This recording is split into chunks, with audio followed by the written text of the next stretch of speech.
The truth is, though, he wanted to see her, wasn't it? It had been a dozen years since Swordfu School. He'd followed every rumor about her, every scrap of news. Not that he still loved her. After all, she was his enemy. No, it was solely because know your enemy.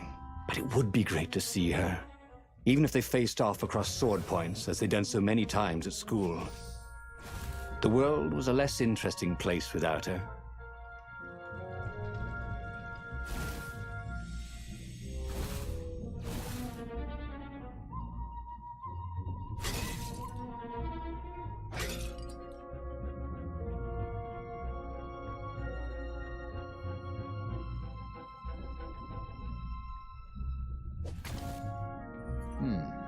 This was the nice part of town, but the ravens had been through here. They like to take shiny things home to their nests.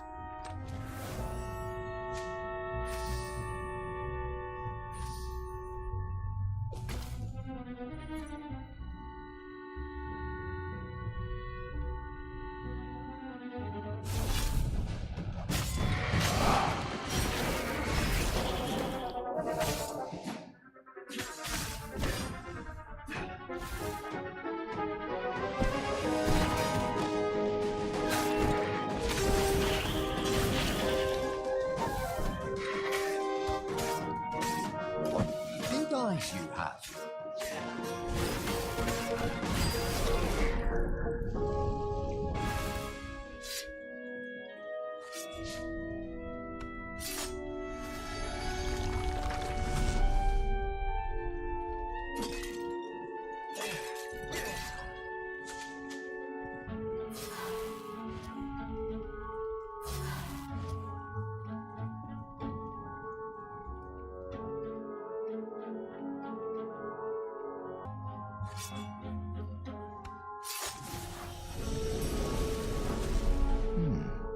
He hadn't noticed that path before.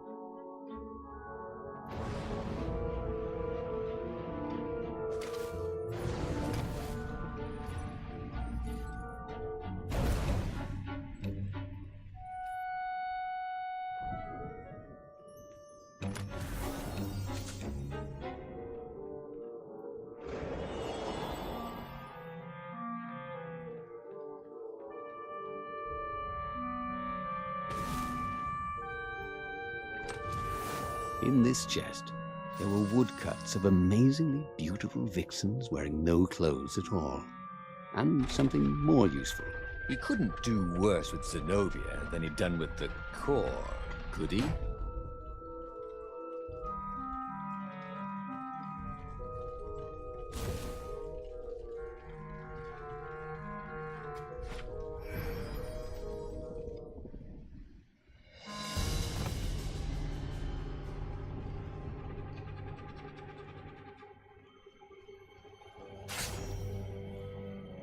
These things really slice like ham.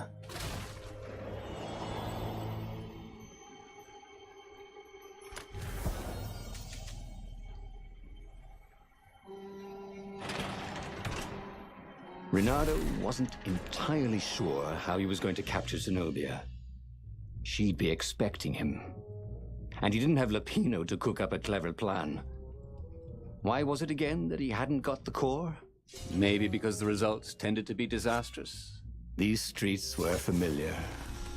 The Swordfu School was closed now, but he had been down that street 1,000 times. He knew that pub. He knew that alley. He knew the alley behind it much too well. No wonder Zenobia had chosen to invade this island herself. Renato danced around the room yelling, oh yeah, that's how we do it. It was something he liked to do, but only after he'd killed all the witnesses.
Renato slinked through Zenobia's ship, making no sound at all.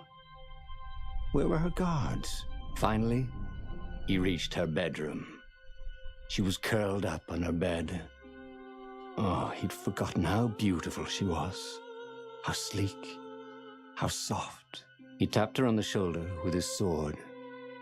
She vanished. And he suddenly noticed he couldn't move except his mouth. In fact, soon he couldn't keep his mouth shut. He told Zenobia everything. Skyripper, the Iblistone, even where the secret rebel base was, until he was hoarse. It was some kind of truth spell. A talky truth spell. She called her father by Farspeaker Toad and filled His Majesty in. But why didn't he get the core? Croaked the Farspeaker in something like His Majesty's croak. Because I missed you, darling. Renato grinned. He doesn't even know why, frowned Zenobia. That makes no sense. It's a trap, shouted the Emperor. I'll meet you at the outpost, and I'll bring my interrogators. If Renato came face to face with the Emperor, maybe he could assassinate him. But maybe it would be smarter and safer to turn Zenobia against her father.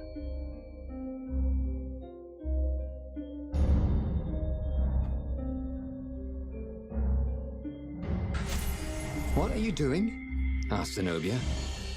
Did you ever wonder why the Emperor adopted you? He asked her. She shook her head. He told her. His Majesty wanted to bring the lost gods back. They could make him an eater of souls, an immortal. But to seal his bargain with them, he needed a sacrifice. Someone who truly loved him. She was stunned. Furious. You're lying. Under a truth spell? It's a trick. You can't prove that. Take me to the observatory, and I will.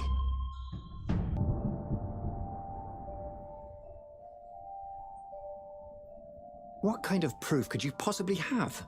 She said as they landed on the Nexus. Your father ritually sacrificed a village, and he left witnesses? The scientists resurrected one. Well, it's not really alive, but it can talk. A true witness. She frowned. The dead can't lie. Well, I bet they could. They just don't have any reason to. She nodded grimly. You go on ahead.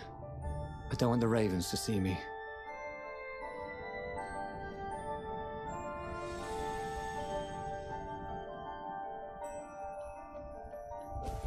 He was practically sure he'd find something useful in one of these things.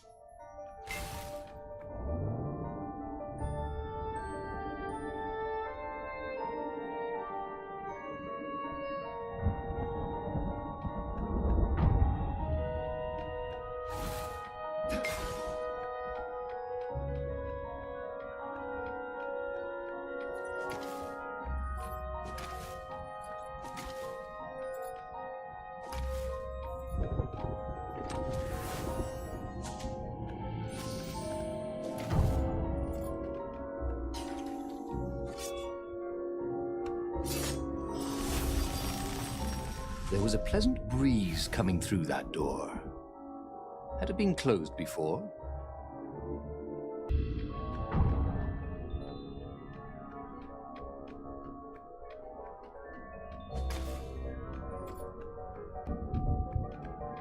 Everybody who wants to die, raise your weapon. All right.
She caught up with him. Don't you think I'd know if my father wanted to invoke the lost gods? Would he tell you? No. Would you help him?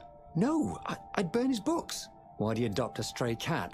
You don't ask a thing like that. No, not when there's no good answer, she said, her whiskers twitching.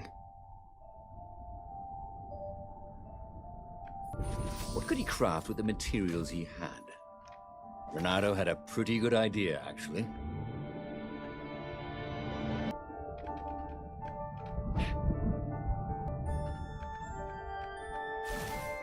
With all the secrets he revealed to the Emperor, the Ravens were probably heading for the secret base.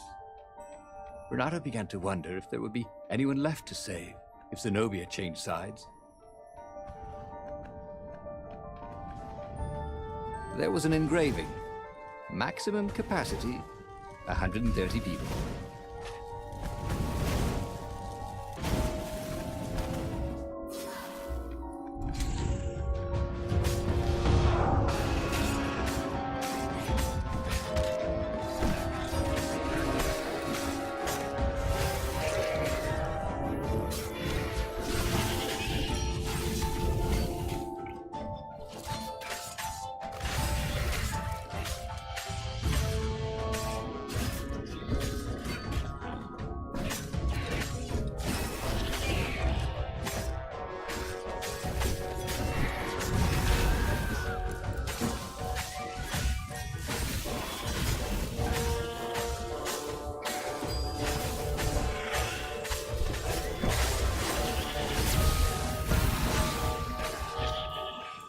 He was in a swirl of newly remembered knowledge.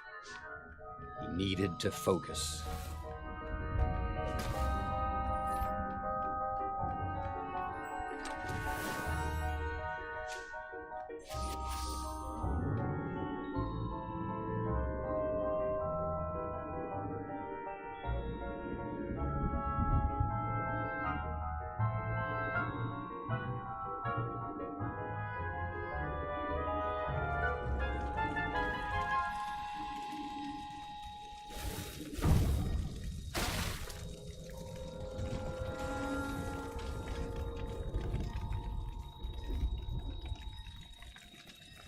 The observatory was a burning hulk.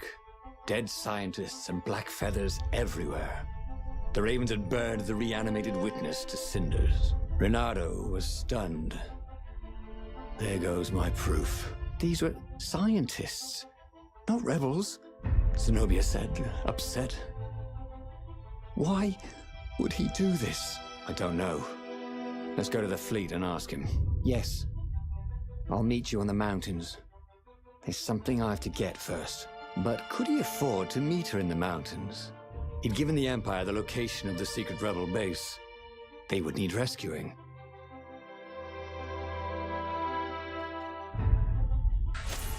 Why was he going to meet up with her? Wasn't it more important to rescue the Rebel Council from the almost certain Imperial attack? Why was he in this war anyway? Was it really to fight the good fight, or did he just want to see her again? One of these days, Renato thought, I should really figure out my motives before I pounce. Nah. Was it true? Was he on this adventure just to see Zenobia again? The Imperial heir was not an easy cat to see. Well, she'd ignored all his Kwanzaa gifts. And on the other paw, trying to get a date by joining a war against your intended was, let's say, pretty optimistic. But on the back paw, thought Renato, yes, it sounded exactly like him. Good. I'm so glad we had this little chat, he told himself.